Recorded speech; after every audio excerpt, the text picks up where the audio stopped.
Jõepere Arukülast Kadrina kiriku poole minnes läheb tee kitsast orust läbi, kus enne, nagu vanemad inimesed veel selgesti mäletavad, öösel sagedasti haledat vingumise häält kuuldud, mis kui piinatud looma kaebamine kostnud. Mõned möödakäijad näinud kuuvalgel ööl ka kedraviisil keerlemist, mis ehk kuuldud vingumist võis sünnitada. Päevavalgel ei leitud sealt muud kui üks inimese jalaluu, mis omas paigas liikumata seisnud. Keegi ei teadnud tõesti ütelda, kas jalaluul öösise vingumise ja keerutamisega midagi tegemist on või ei. Aga üks julge südamega Aruküla noormees ei leidnud varem rahu, kuni asjalugu temale selgeks saanud. Tema olnud paar korda seisma jäänud, kus teised hirmu pärast sammusid kiirustanud. Seal näinud ta, kuidas jalaluu keerutamine vingumist sünnitanud, mispärast ta salamahti nõu pidanud asjalugu põhjani tundma saada.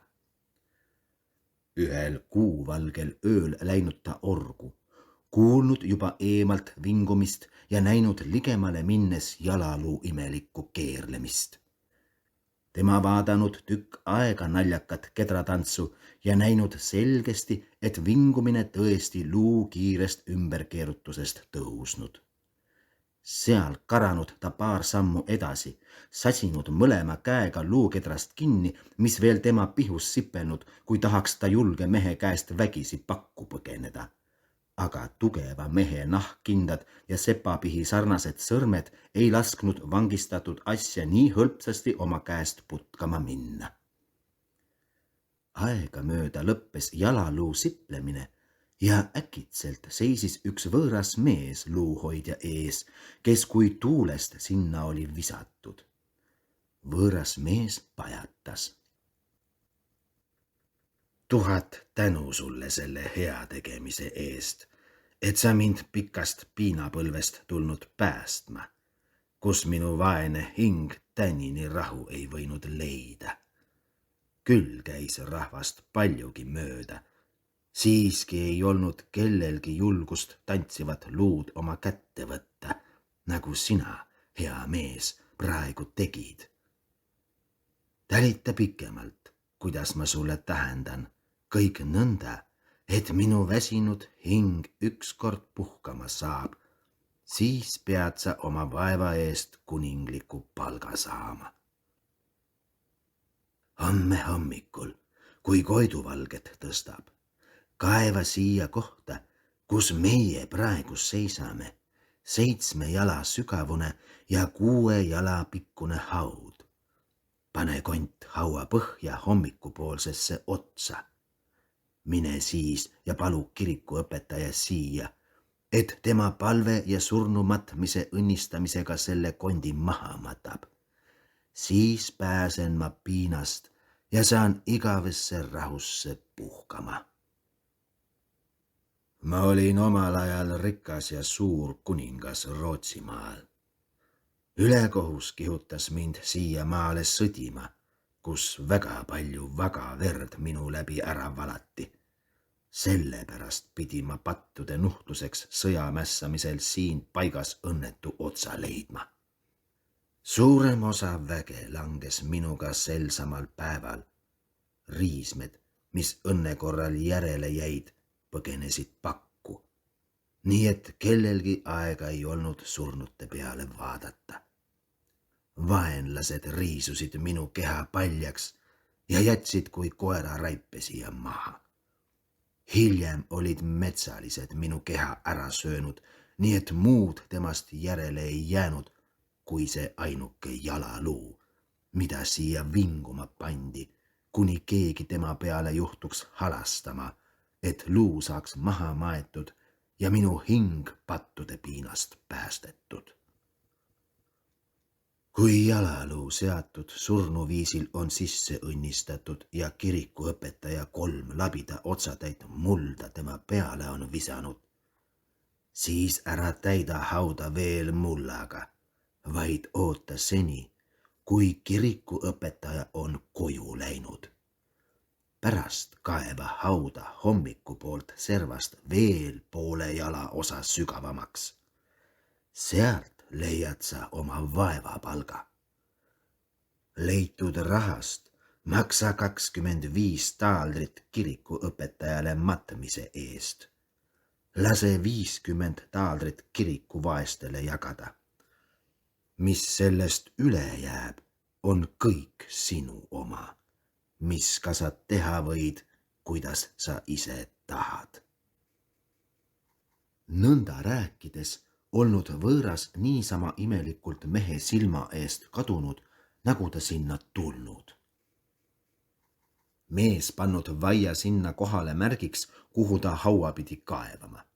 Läinud siis koju labidat tooma ja olnud Koidu piiril juba tööl, nagu temale olnud õpetatud. Jalaluu seisnud vaia kõrval liikumata, nagu ta sinna maha oli pandud. Lõuna ajal saanud haud valmis. Mees pannud jalaluu sisse ja läinud siis kirikuõpetajat sinna paluma, kellele ta oma öösise juhtumise otsast otsani kõnelenud. Siiski ei lausunud ta matmise palgast sõna, sest et ta isegi veel ei teadnud, kas ta midagi peaks leidma ja tühja lubamisega valelikuks ei tahtnud jääda. Kirikuõpetaja pannud küll väga imeks, mis ta mehe suust kuulnud, siiski ei tõrkunud ta pikemalt vastu, vaid läinud mehega seltsis rahutud inimese konti ristirahva viisil maha matma. Pärast õnnistamist ja kirikuõpetaja äraminekut kaevanud mees õpetust mööda hommikupoolt hauaservast poole jala osa sügavamaks. Seal tulnud lai vaskne gaas maa seest temale vastu.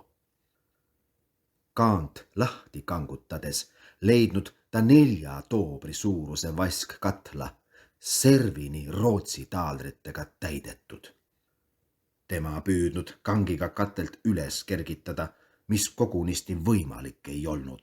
Sellepärast jätnud ta tühja töö, võtnud 6 seljast, laotanud maha, kuhu peale ta kord-korralt nii palju raha pannud, kui turjal jõudnud ära kanda. Kantud rahalasud puistanud ta natuke maad eemalt põõsaste varju maha, kuni katel põhjani saanud tühjendatud. Katla põhjas olnud veel ligi poole külimitu osa selget kulda. Tühja katla jätnud ta sinna samasse, täitnud haua mullaga täis, silitanud siis pealt 1 tasa ja läinud külast hobust tooma, mis ka varandust ära vedada. Aga hobusel olnud 2 korda tugevasti vedamist, enne kui kõik raha ära viidud. Nüüd tasunud õnnelik rahaleidja kirikuõpetajale matmise palga, andnud ka 50 taaldrit vaeste osa õpetaja kätte ja palunud neid kirikuvaestele 1 tasa ära jagada. Mõne päeva pärast ostnud ta enesele 2 tugevat hobust ja rautatud vankri, pannud rahakoorma peale ja läinud oma kohalt ära. Kuhu? Seda ei ole hiljem keegi kuulnud, aga arvatakse, et ta üle mere kas Soome või Rootsimaale olla läinud, sest et leitud taaldrid kõik Rootsi kuningate raha olnud, mis seal enam maksab kui meie maal. Pärast seda aega ei ole kellegi kõrv orus enam jalaluu vingumist kuulnud, mis enne matmist veel minu vanaisa mööda käies mitu korda oli kuulnud.